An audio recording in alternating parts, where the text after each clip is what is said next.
Robert Nakamura was doing a final structural walkthrough of Fairview Elementary, a building slated for demolition, after sitting vacant for 38 years, when his flashlight caught a chalkboard in room 14 covered in clean, unmistakably recent handwriting, a half-finished arithmetic lesson, dated in the corner, chalk dust still fine and unsettled, rather than caked into decades of undisturbed stillness, like everything else in the building. Fairview Elementary closed in June 1987, a fact confirmed by every district record Robert later reviewed. Its 340 remaining students absorbed into a neighboring school that same fall, and the building itself left in administrative limbo for nearly 4 decades before the district finally approved its demolition to make way for a planned senior housing development.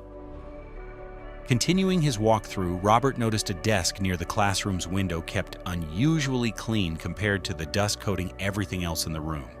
Its drawer holding a small, clearly recent bouquet of dried flowers, and a folded, undated note reading only, "Still here, still teaching you."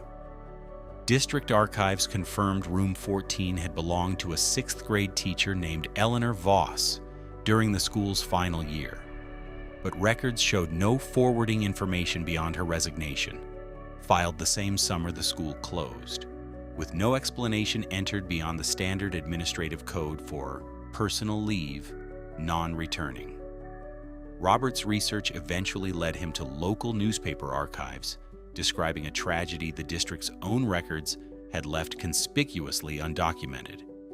On May 14, 1987, a school bus carrying Eleanor's 6th grade class on an end-of-year field trip was struck by a delivery truck that ran a rural intersection stop sign, killing 4 students and seriously injuring 6 others. The crash triggered a wrongful death lawsuit against both the trucking company and the school district, settled 14 months later for a combined $3.8 million, alongside intense community backlash over the district's outdated bus safety protocols. Pressure that, combined with already declining enrollment, made closing Fairview rather than rebuilding its reputation the district's quieter, less contested option. Eleanor hadn't been on the bus. A last-minute schedule change assigned her to chaperone a different group of students touring the trip's second stop by car, a swap she'd agreed to without hesitation, unaware it would mean surviving an accident that killed 4 children she'd taught, planned lessons for, and expected to see again within the hour. Eleanor never taught again after that summer, working instead in a school district office role that kept her near education without requiring her back in a classroom. A career shift she'd described to exactly one person, decades later, as the only way I could still be useful to children without having to survive watching another one of mine disappear. Eleanor had kept a spare classroom key from her final year, one the district never formally reclaimed during the chaotic closure process, and had returned to room 14 roughly twice a year for nearly 4 decades, on the anniversary of the crash and on what would have been the first day of a new school year, to write a single lesson on the chalkboard for a class that would never sit down to receive it.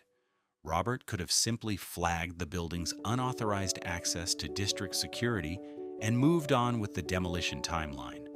Instead, based on the note's dated pattern matching an upcoming anniversary, he decided to return to room 14 himself on the date he suspected Eleanor might visit next. Eleanor arrived 11 days later, now 79, moving carefully through a building she clearly still knew by memory, despite decades of decline, freezing at the sight of Robert sitting quietly in a student desk, rather than confronting her as an intruder.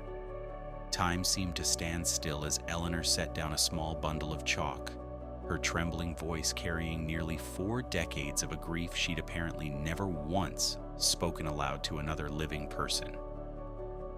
"I know how this looks," she said. "I'm not confused about where I am. I just never found anywhere else that felt like the right place to keep talking to them." Eleanor named them without hesitation, as though she'd never once let herself forget a single detail. Sarah Kim, 11, who wanted to be a marine biologist. Marcus Webb, 12, who was learning guitar. Danielle Ortiz, 11, and her twin brother Miguel, both excellent at multiplication but terrible spellers, a detail that still decades later made Eleanor laugh briefly through tears. The planned demolition, scheduled for 11 weeks later, meant Eleanor's private ritual space, the last physical place still connected to a class she'd never gotten to properly finish teaching, was about to be permanently erased, a loss Eleanor admitted she hadn't fully allowed herself to process until Robert's presence forced the conversation into the open. Robert, moved by what he'd learned, approached the development company overseeing the senior housing project, proposing that Room 14's chalkboard and desk be preserved and relocated into the new building's planned community room, rather than demolished along with everything else. The project manager, wary of unexpected costs and construction delays, initially declined, until Robert connected him directly with local news coverage of the original 1987 crash, coverage that, once surfaced publicly again, generated enough community interest that the developer reconsidered, framing the preserved classroom relocation as a meaningful community goodwill gesture rather than a costly inconvenience. Local news coverage of the preservation effort reached two of the victims' families still living in the area, prompting Danielle and Miguel Ortiz's mother, now 74, to contact Eleanor directly for the first time in decades, having assumed, without ever confirming, that Eleanor had simply moved on with her life the way the district's paperwork suggested she had. Eleanor and Mrs. Ortiz met for the first time in 37 years, a conversation built as much around shared, unspoken grief as around actual words, ending with Mrs. Ortiz telling Eleanor something that visibly unmoored her. "I always wondered if you blamed yourself for not being on that bus. I need you to hear that none of us ever did." The relocated Room 14 chalkboard, preserved exactly as Eleanor had last written on it, became the centerpiece of a small, permanent memorial space within the new development's community room, alongside a plaque listing all 4 students' names and a brief, honest account of both the crash and the safety reforms it eventually prompted statewide.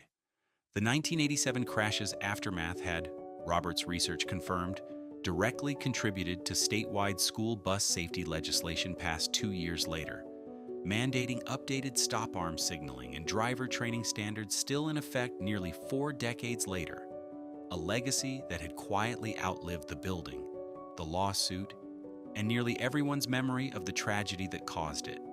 Eleanor didn't return to that classroom for 38 years because she believed her students were somehow still there waiting for their lesson.